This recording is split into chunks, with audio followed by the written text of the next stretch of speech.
Egizak xonimlarni hech ikkilanmay magnit ayollar deyishimiz mumkin. Chunki ular dono bo'lganligi sababli qayerda gapirish va qayerda jim turish o'rinli ekanligini juda ham yaxshi bilishadi.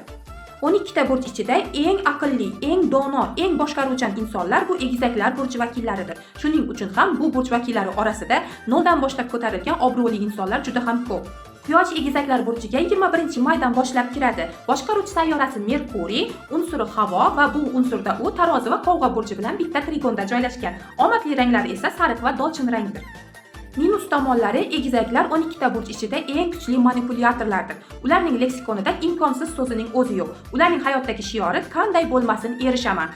Ular Oscarsiz aktyorlar bo'lib, maqsadiga erishish uchun hech narsadan qaytmaydigan va har qanday qiyofaga kira oladigan xameleon xarakteridagi dual naturaga ega bo'lgan insonlardir. Egizaklarning ichida doimo ikkita odam yashaydi.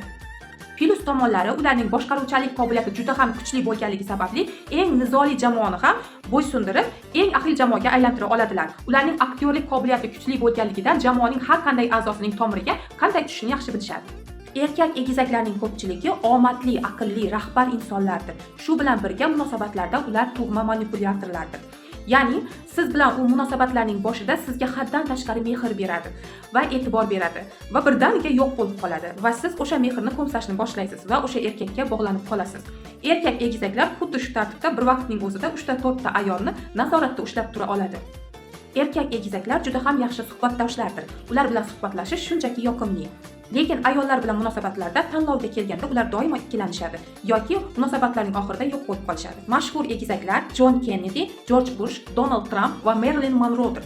Har doimgidek to'liq ma'lumotni video ostida qoldiraman va keyingi videoim qaysi burch haqida bo'lsin, kommentariyada yozib qoldiring.